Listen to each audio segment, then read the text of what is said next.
ভারী বৃষ্টি ও ঢলের পানিতে 4 শিশুর প্রাণহানি। আমার বাচ্চা আমার আব্বু তিন বাটাং বাচ্চা আমার বাচ্চা আমাকে এভাবে দৌড়ে জড়িত হচ্ছে। আসলে 4টা বাচ্চা এখানে পড়ে গেছে, 3জন উদ্ধার হয়েছে, 1জন নিখোঁজ আছে। ঢাকা কক্সবাজার রেল লাইনে বাধাগ্রস্ত পানি প্রবাহ, বিপর্যস্ত পাহাড়ি জনপদ, মানুষের পাশে থাকার নির্দেশ প্রধানমন্ত্রীর।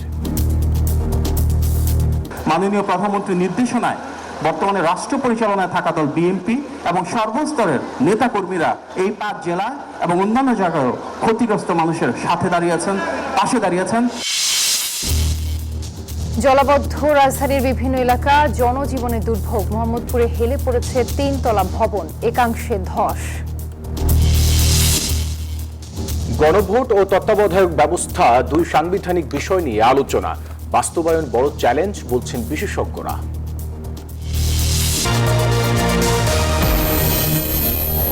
স্বাগত নিউজ 24 সংবাদে, আপনাদের সাথে আছি আমরা দুজন, আমি জান্নাতুল ফেরদৌস রুবা এবং আমি ফয়সাল মাহমুদ। দর্শক দেখছিলেন সুপার বোর্ড সংবাদ শিরোনামগুলি। এবারে বিস্তারিত। টানা বৃষ্টি ও পাহাড়ি ঢলে বিপর্যস্ত চট্টগ্রাম ও সিলেট অঞ্চল, ডুবে গেছে বাড়িঘর, ফসলি জমি, সড়কে পানি ওঠায় অনেক এলাকা যোগাযোগ বিচ্ছিন্ন।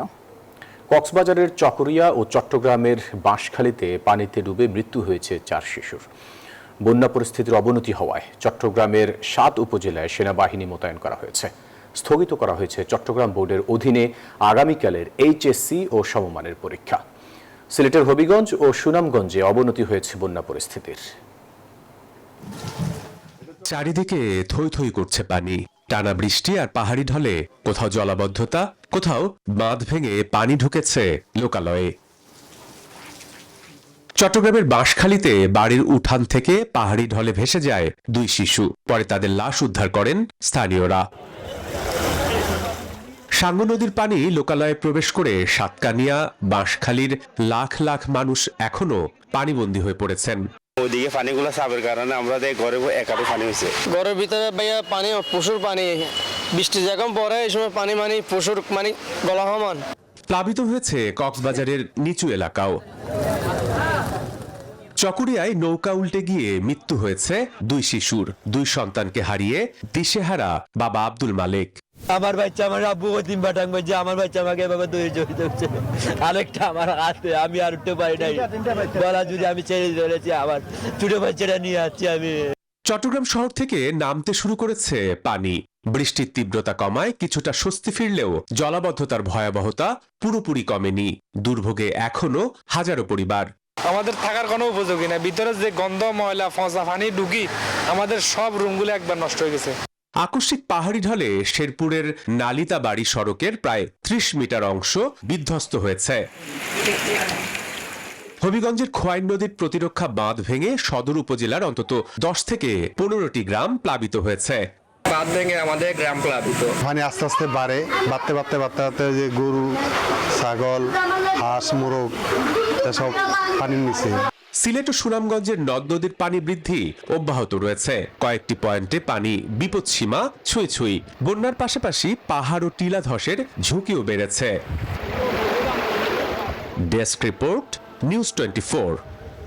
টানা ভারী বর্ষণ আর পাহাড়ি ঢলে প্লাবিত কক্সবাজারের বিস্তীর্ণ এলাকা। দীর্ঘস্থায়ী হচ্ছে বন্যা। স্থানীয়দের অভিযোগ, ঢাকা কক্সবাজার রেললাইন নির্মাণের সময় পর্যাপ্ত কালভার্ট না রাখায় পানি প্রবাহ বাধাগ্রস্ত হচ্ছে। আর এদিকে ভারী বর্ষণ ও পাহাড় ধসে চট্টগ্রাম, কক্সবাজার ও বান্দরবানে নিহত অন্তত 33 জন। স্থগিত হয়েছে চট্টগ্রাম বোর্ডের আগামীকালের এইচএসসি ও সমমান পরীক্ষা। মেহেদী হাসান সুমনের ক্যামেরায় নাইমাল জিকোর প্রতিবেদনে দেখুন বিস্তারিত। উন্নয়নের প্রতীক হিসেবে নির্মিত ঢাকা কক্সবাজার রেল লাইন এখন বন্যা কবলিত মানুষের প্রশ্নের মুখে। টানা ভারী বর্ষণ আর পাহাড়ি ঢলে প্লাবিত চকরিয়া সহ জেলার বিস্তীর্ণ জনপদ। ভারী বর্ষণে নিম্নাঞ্চল প্লাবিত হবে এমনটাই স্বাভাবিক। তবে 2023-এর পর থেকে চকরিয়ার বাসিন্দাদের ভোগান্তি যেন চরমে। দীর্ঘস্থায়ী হচ্ছে বন্যা, যার কারণ হিসেবে তারা দায়ী করছেন ঢাকা কক্সবাজার সংযুক্ত এই রেলপথটিকে। স্থানীয়দের অভিযোগ, অপরিকল্পিতভাবে নির্মিত রেল লাইন পানি চলাচলের স্বাভাবিক পথ আটকে দেয়ায় দ্রুত নামছে না বন্যার পানি। ফলে দীর্ঘস্থায়ী হচ্ছে জলাবদ্ধতা, বাড়ছে জনদুর্ভোগ। ব্রিজ যেতে ছোট, পানি চলাচল বন্ধ করে যায়, সেজন্য এখানে পানি থেমে যায় আর কি। মসজিদ মাদ্রাসা সব ডুবা ওই গোবিন্দপুরের দিকে ওই কালভার্টের কারণে আমাদের এখানে পানি একটু বেড়ে যায়, পানি কমে না। 500 পরিবার আজকে পানিবন্দী। পৌরসভার একটা এখানে পানি যাওয়ার কোনো একটা এখানে দিন পর্যন্ত কিছু করেনি। স্থানীয় জনপ্রতিনিধিদের ভাষ্য, প্রায় 11,500 কোটি টাকা ব্যয়ে নির্মিত 470 কিলোমিটার দীর্ঘ ঢাকা কক্সবাজার রেলপথে পাহাড়ি ঢলের পানি চলাচলের জন্য পর্যাপ্ত কালভার্ট রাখা হয়নি। ফলে একপাশে পানি আটকে থেকে বসতবাড়ি, সড়ক ও কৃষিজমি প্লাবিত হচ্ছে। 7-10 দিন যদি বৃষ্টি হয় তাহলে পাহাড়ের মাটিগুলো নরম হয়ে অনেক সময় বিভিন্ন ধসে পড়ে। টানা বর্ষণ ও পাহাড় ধসে চট্টগ্রাম, কক্সবাজার ও বান্দরবানে গত 5 দিনে অন্তত 33 জনের মৃত্যু হয়েছে। ঝুঁকিপূর্ণ এলাকা থেকে মানুষকে নিরাপদ আশ্রয়ে সরিয়ে নেওয়া হলেও অনেক এলাকায় এখনো পানি কমেনি। স্থানীয়দের দাবি শুধু ত্রাণ নয়, স্থায়ী সমাধানের জন্য রেলপথে পর্যাপ্ত কালভার্ট ও কার্যকর পানি নিষ্কাশনের ব্যবস্থা নিশ্চিত করতে হবে। অন্যথায় প্রতিবর্ষায় এই দুর্ভোগের পুনরাবৃত্তি ঘটবে। নাইম আলচিকো, নিউজ 24, চকরিয়া, কক্সবাজার। টানা ভারী বর্ষণ ও পাহাড়ি ঢলে পার্বত্য অঞ্চলে জনজীবন মারাত্মকভাবে বিপর্যস্ত হয়ে পড়েছে। পাহাড় ও সড়ক ধসে কোথাও বন্ধ হয়েছে জেলার সাথে জেলার যোগাযোগ। পানিবন্দী লাখ লাখ মানুষ, ডুবেছে বাড়িঘর, ফসলি জমি। অতি ঝুঁকিপূর্ণ এলাকাগুলোতে জরুরি আশ্রয় কেন্দ্র খুলেছে প্রশাসন। প্রতিনিধিদের পাঠানো তথ্য ছবিতে ডেস্ক রিপোর্ট। রাঙামাটির বাঘাইছড়ি সড়ক বৃষ্টির কারণে এতটাই ভেঙে গেছে যে হাসপাতাল থেকে মরদেহবাহী অ্যাম্বুলেন্স নিয়েও গন্তব্যে পৌঁছানো সম্ভব হচ্ছে না। ফলে স্বজনরা বাধ্য হয়ে অ্যাম্বুলেন্স থেকে লাশ নামিয়ে স্ট্রেচারে করে পার করছেন সড়ক। এদিকে পানিবন্দী জেলার লাখো মানুষ। দেখা যাওয়ার কারণে প্রতি বর্ষার সময় এলে এখানে গাড়ি নিয়ে জনদুর্ভোগ এবার অত্যন্ত বেশি হওয়ার কারণে দেখেন আপনারা কিছুক্ষণ আগে একটা লাশ আসছে, লাশটা নামাতে পারে নাই। এই রাস্তার দুর্ভোগের কারণে আমরা পুরা মারিসায় লাশটা পৌঁছে দিতে পারি নাই। বান্দরবানে টানা 6 দিনের ভারী বর্ষণে বন্যা পরিস্থিতি অপরিবর্তিত রয়েছে। বান্দরবান সদর সহ লামা, আলীকদম, রোয়াংঝুরি ও রুমা উপজেলা তলিয়েছে বন্যার পানিতে। ডুবেছে ঘরবাড়ি ও ব্যবসা প্রতিষ্ঠান। পানিবন্দী হয়ে পড়েছে 15,000-এর বেশি মানুষ। মাল সরাইতে পারি নাই, যেতে পারিনি, খাওয়া লয় অনেক কষ্ট আছে। আর এই অবস্থায় মানুষগুলো বেতালে আছে। অধিকাংশ মানুষ পানিবন্দী আছে, যার কারণে মানুষ যাতায়াত একদমই করতে পারতেছে না। খাগড়াছড়িতে আজও থেমে থেমে ভারী বর্ষণ অব্যাহত রয়েছে। 3টি সড়ক ডুবে যাওয়ায় এখনো সারা দেশের সঙ্গে যোগাযোগ বিচ্ছিন্ন রয়েছে। দীঘিনালায় মাইনী নদীর পানি উপচে প্লাবিত হয়েছে আশেপাশের এলাকা। নষ্ট হয়েছে ফসলি জমিও। জমিনের মধ্যে অনেক পানি উঠে আর ওই যে ফসল ধানের জমি ডুবে গেছে। জমি গাছ সম্পূর্ণ পানির নিচে ডুবে যায় এবং গরুর ক্ষেতের যাবতীয় যা কিছু আছে সব পানির নিচে পড়ে যায়। Desk report, news 24।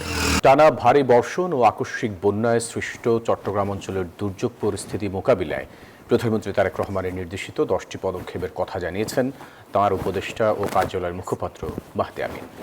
ফেসবুক পোস্টে চট্টগ্রাম অঞ্চলে দুর্যোগ মোকাবিলায় প্রধানমন্ত্রীর গৃহীত 10টি উদ্যোগ শিরোনামে এই পদক্ষেপগুলোর কথা তিনি তুলে ধরেন।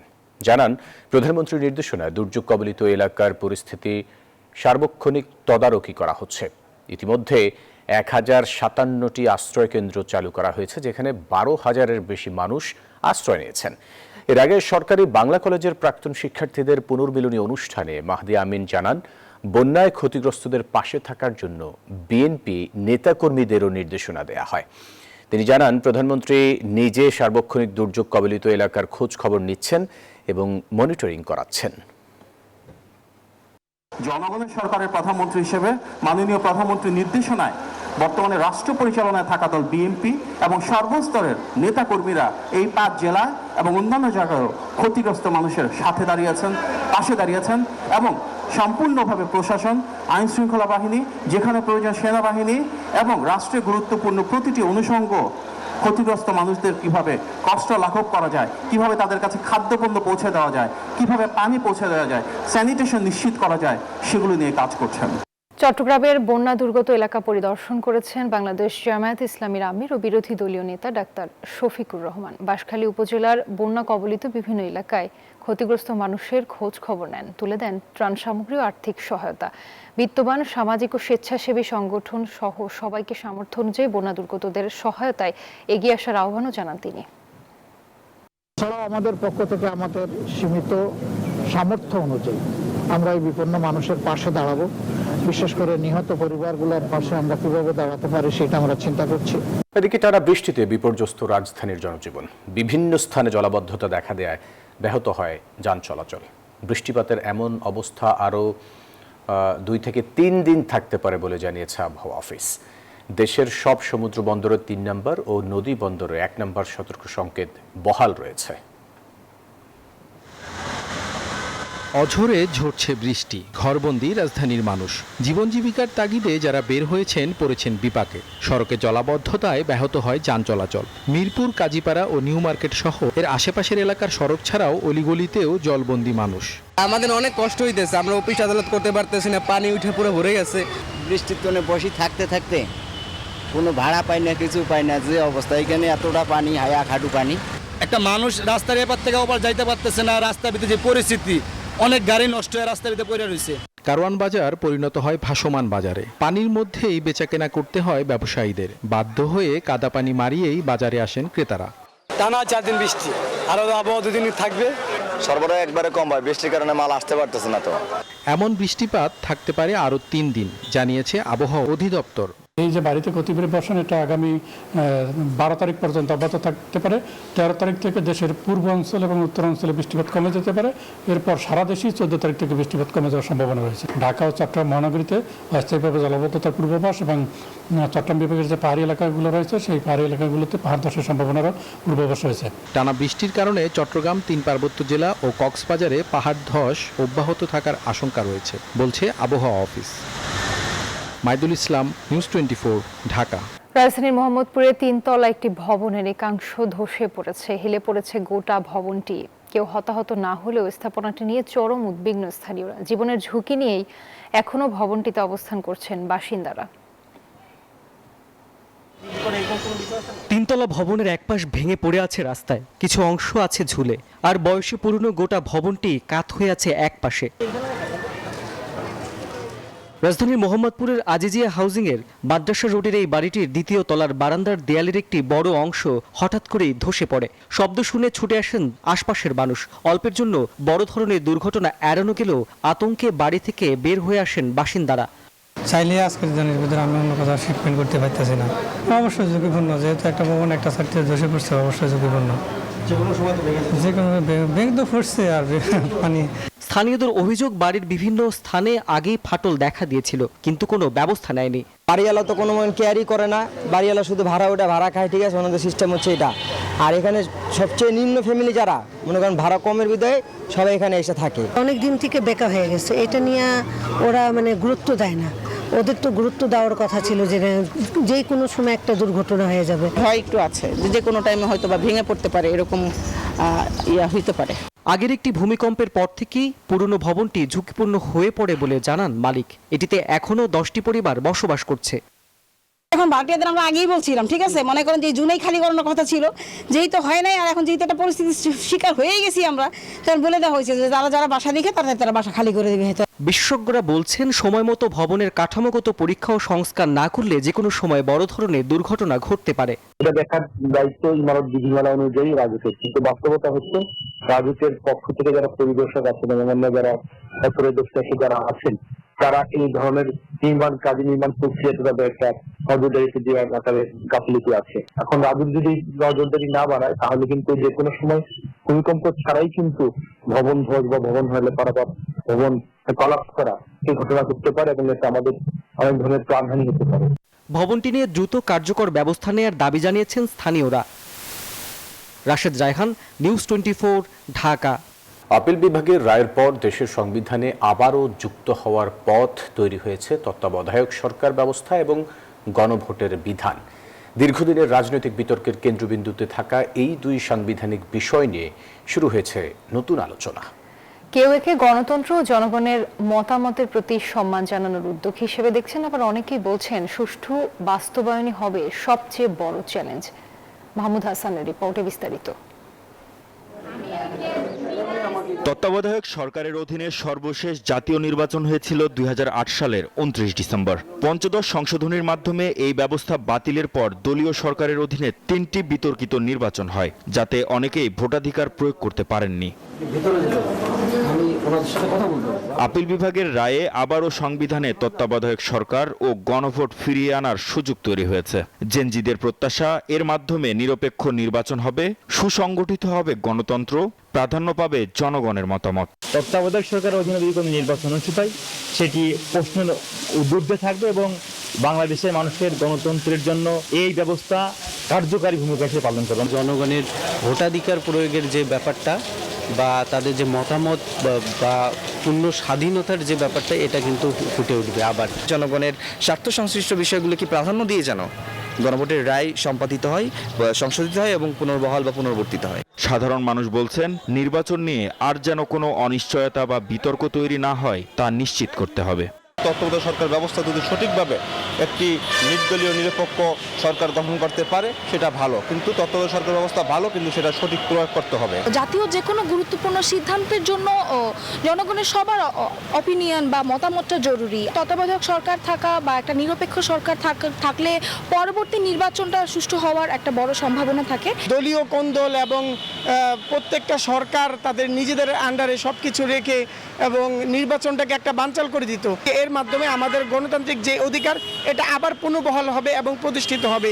সংবিধান বিশেষজ্ঞ ও রাষ্ট্রবিজ্ঞান বিশ্লেষকরা বলছেন, তত্ত্বাবধায়ক ব্যবস্থা ও গণভোট গণতান্ত্রিক কাঠামোকে আরও অংশগ্রহণমূলক করার সুযোগ তৈরি করতে পারে। তবে এর সফলতা নির্ভর করবে আইনি ব্যাখ্যা এবং রাজনৈতিক ঐকমত্য এবং বাস্তবায়নের স্বচ্ছতার ওপর। বাংলাদেশে আমরা যে ধরনের রাজনৈতিক ব্যবস্থার মধ্যে আছি, তত্ত্বাবধায়ক সরকার অধীনে নির্বাচন হবে, এটি এখনো প্রয়োজন। নিরপেক্ষ যে নির্বাচন, স্বচ্ছ যে নির্বাচন, এই নির্বাচন কিন্তু কোনো সরকারের অধীনে আমরা দেখতে পাইনি, যার জন্য আমরা তত্ত্বাবধায়ক সরকারের অধীনে গিয়েছি।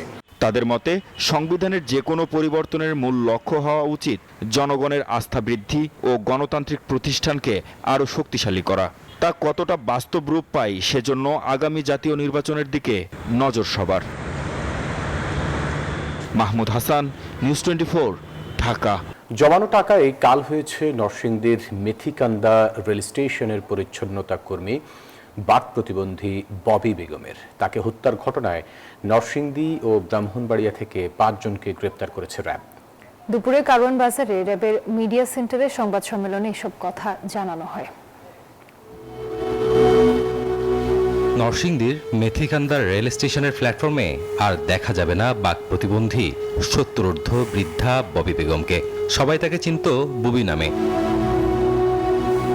25 বছর ধরে বিনা পারিশ্রমিকে প্ল্যাটফর্ম ঝাড়ু দেয়া, শৌচাগার পরিষ্কার সহ বিভিন্ন পরিচ্ছন্নতার কাজ করতেন বুবি। থাকতেন স্টেশনের একটি পরিত্যক্ত ঘরে। যাত্রী ও স্থানীয়দের সহায়তায় চলত তার দিন। সেখান থেকে একটু একটু করে টাকা জমাতেন। এভাবে জমে যায় 40,000 টাকা। সেই টাকা ছিনিয়ে নিতে গত শনিবার রাতে হামলা করে কয়েকজন, মারধরও করে। গুরুতর আহত হয়ে কয়েকদিন মৃত্যুর সঙ্গে লড়াই করে মঙ্গলবার রাতে মারা যান তিনি। এমন খবরে নিন্দার ঝড় উঠে সামাজিক যোগাযোগ মাধ্যমে। এরপর মামলা হলে মাঠে নামে আইন শৃঙ্খলা বাহিনী। গ্রেপ্তার হয় নরসিংদী থেকে 3 জন ও ব্রাহ্মণবাড়িয়া থেকে 2 জন। এখানে আমরা 5 জনকে গ্রেফতার করেছি। তার মধ্যে সাক্ষী দিয়েছে এমন আছে, সিসিটিভি ফুটেজ দেখেছি এরকম আছে, তথ্য প্রযুক্তির সহায়তা আছে। আরও অনেকের সাথে আমরা প্রাথমিক জিজ্ঞাসাবাদ করেছি, তো তারা অবশ্যই সম্পৃক্ততা পাওয়া গিয়েছে বিধায় তাদেরকে আমরা আইনের আওতায় নিয়ে এসেছি। এরপরেও তদন্তকারী কর্মকর্তা ফার্দার তদন্ত করবেন এবং বিচারিক প্রক্রিয়ার মাধ্যমে চূড়ান্ত সত্য উদ্ঘাটিত হবে। র্যাব জানায়, গ্রেপ্তার 3 জনের নামে আগে থেকেই মাদকের মামলা রয়েছে। এই ঘটনায় আরও কেউ জড়িত থাকলে তাদেরও আইনের আওতায় আনা হবে।